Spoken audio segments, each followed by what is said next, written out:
already here.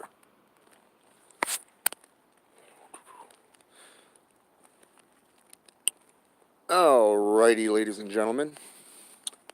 It is your favorite dark sorcerer. Earlier today, I did a video on, how should I say this? The contemplation and spiritual journey type thing. And kind of just went over some things that have been going on over the last couple of years. The increase of spirits and supernatural occurrences within the apartment and surrounding myself. And, the people that I've communed with type thing. So I was thinking about this, and I was talking with my brother, Brian Snelling, and I started thinking about necromancy and how it's become associated with spiritual, how should I say this, spiritual communion, which is also part of mediumship and the discipleship and stuff like that within mediums, seers, and psychics.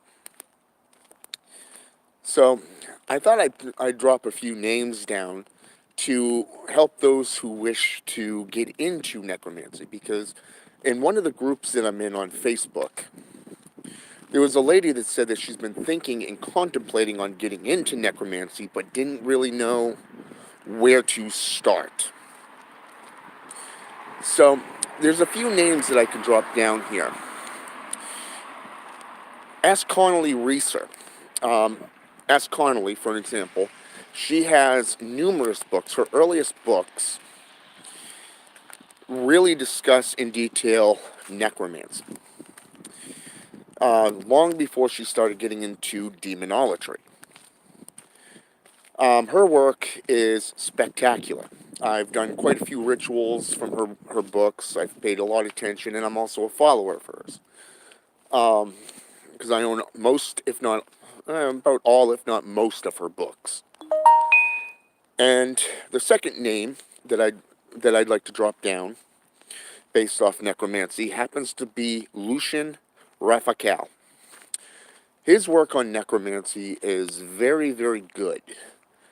Basically more in depth than that of S. Connolly. So I would recommend that you look into him and his work. Very good work, a lot of history, a lot of time that went down, and really, how should I say this, got into the history and the practices and the mind frame of the practitioner. Not just the workings and the rituals, but everything. Loved his book on necromancy. But the most important name, it's not really a name, it's more, even though it's done by Sumner Redwood, his work within Brothers, very, very, very good. He's actually friends with me, and I'm friends with him, and we have, and Brian. And what's interesting is serious about the practices. You get up for Marcus on that one, along with Sumner Redwood. Now, I've studied necromancy in depth, in full, over the years, along with Satanism, paganism, Wiccan, voodoo, hoodoo, Santeria, Santa Morte, Druidism, vampiric lifestyle, from Father Sebastian, the Godfather out of New York. I've studied many, many different paths, and out of all of them, between S. Connolly, Lucian Raphael, Sumner Redwood, and Marcus, there's only one other name that I could drop down based off necromancy, and that is Sorceress Cagliostro, the necromancer. She literally takes it and puts it into magnetics. Basically, the positive and the negatives, taking blood tablets and utilizing them not just, how should I say this, not just freezing them, but also taking them out, charging them up, and utilizing them for rituals. And not just any type of rituals. Basically, the way she put it is you can utilize them for many, many different types of rituals. Not just invocations and evocations, but through hexcraft, cursing, hexing, destroying one's enemy, spiritual communion.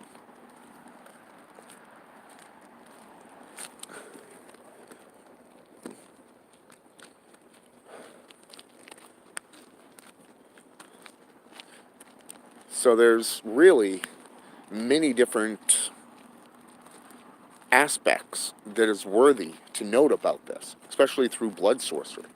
Now, if you follow blood sorcery in vampirism, then you would know that around 1500 area, when the necromancy went from being with an I to a Y, then you would know that it became associated with blood sorcery. This is because of the Daath energy, the negative energies that afflict the sorcerer or sorceress within necromancy.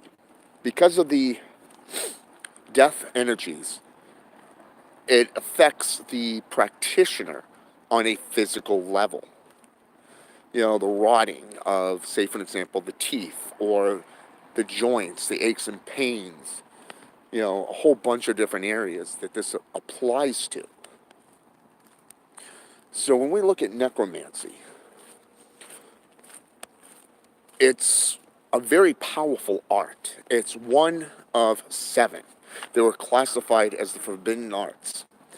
And if you look at it, about 1200 years ago, necromancy was also associated in some aspects with shamanism, which was very fascinating.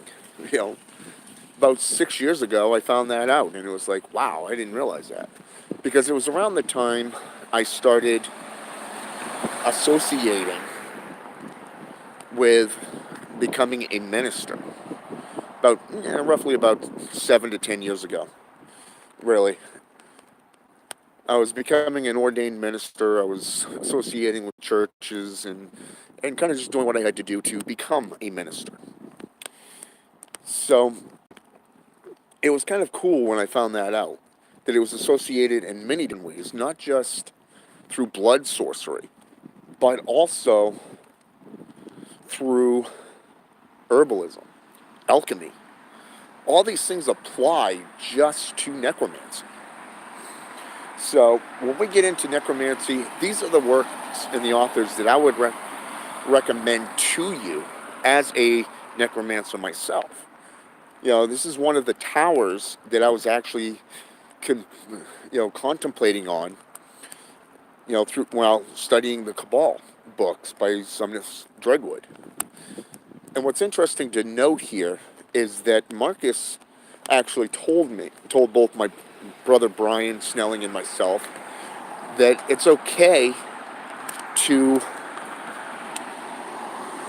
get involved with more than one tower. So, I mean, now that we know that, I mean, we're both basically just going over the towers again and trying to figure out, who the patrons could be and, which one of these spirits and these gods, these old ones that want to work with us. But more importantly, we're not really rushing into it because it's more or less something that we got to figure out which towers or towers that would fit us personally. Brian and I, even though we're similar in nature, we both come from a satanic background. I'm into witchcraft, he's into the Luciferian aspects, but, we both had our ups and downs and our hardships. He's just coming out of a hardship, whereas I'm getting ready to go into a hardship. But, so we're both looking at this stuff and we're just going over the towers. We're going over the gods and from the inner courts to the court itself to the guardians and everything, and just trying to break it down to find out what fits us personally. So, I mean, even though I like working with the underworld and I like necromancy, demonolatry, and stuff like that, I also know that you can't really do the cabal workings and work with celestial beings. Even Marcus pointed that out. So, I mean, even though I've practiced a little bit of the rituals out of their books, for an example, the pure silver for protection, it's kind of interesting to note that I haven't had one person fuck with me since, which is hilarious. But it's also very impressive. I mean, I've tried a lot of things from sigils, like the Wheel of Hecate, down to carrying a gristris bag with herbs for protection, which is Wiccan and pagan aspects. I've worked with a lot of different areas, and nothing has come close to this one ritual I did for protection utilizing an item of pure silver. And this is just out of the Cabal, one of the Cabal books, the Nazarene Cabal. And it's very, very potent stuff, and it's like, wow. So believe me when I tell you that if you decide to get into the Cabal and start working through their gods and everything, I would highly recommend that you take your time and do your research, because this type of working, this type of ritual and path working in general is something that is very, very unique, and it's very potent stuff. And personally, I would hate to do something to piss off the gods, especially the Nazarene gods. I mean, I've done a lot of things, and I've literally, how should I say this? I've worked with a lot of beings, from the jinn to demons to angels to spirits. Over the last couple of weeks, I've basically been neglecting the demons, because I made deals with some of them and I've been working with them, but unfortunately I haven't really done any rituals with them over the last couple of weeks due to being so busy. So I think my most recent experiences with Beelzebub and these Sumerian deities, his warning about them, I think it's because they've been neglected. And so I started working with them today, just kind of calling forth them and kind of working with them a little bit. So we'll see what happens from there. But like I said, if you do decide to get involved with the Cabal, the Nazarene Cabal, really take your time and do your research. Read their books at least 2 or 3 times. Take down notes. Follow their instructions. Pay attention to the words that Marcus speaks, because this path is,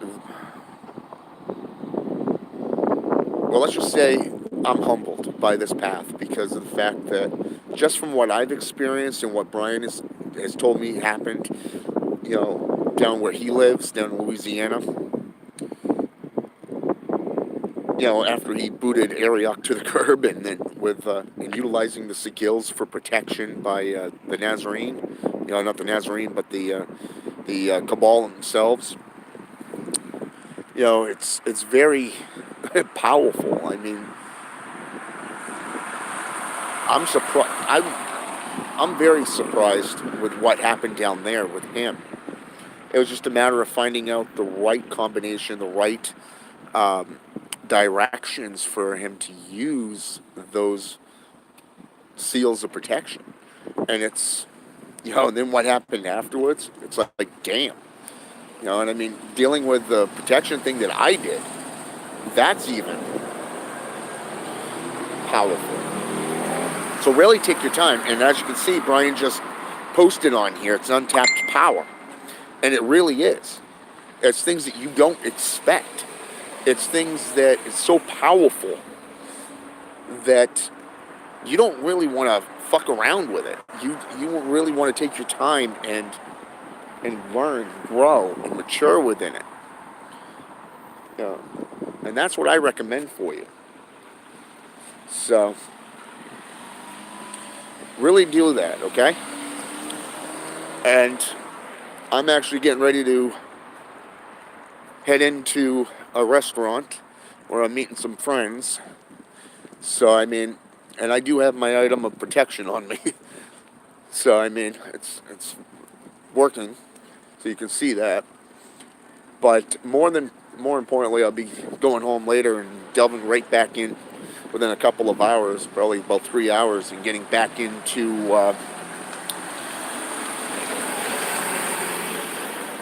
the 13 tongues. I mean, the workings in the 13 tongues. Holy crap! Don't even get me started on that. But yeah, the anguish ones. Hell, just from what you told me, Brian. God damn, I'm actually considering doing those as soon as I find them. Actually, in fact, why don't you shoot me a message? You know, and the pages in the book that's in it, because I'm gonna probably end up doing that with my patron because of what's been going on lately. So, all right.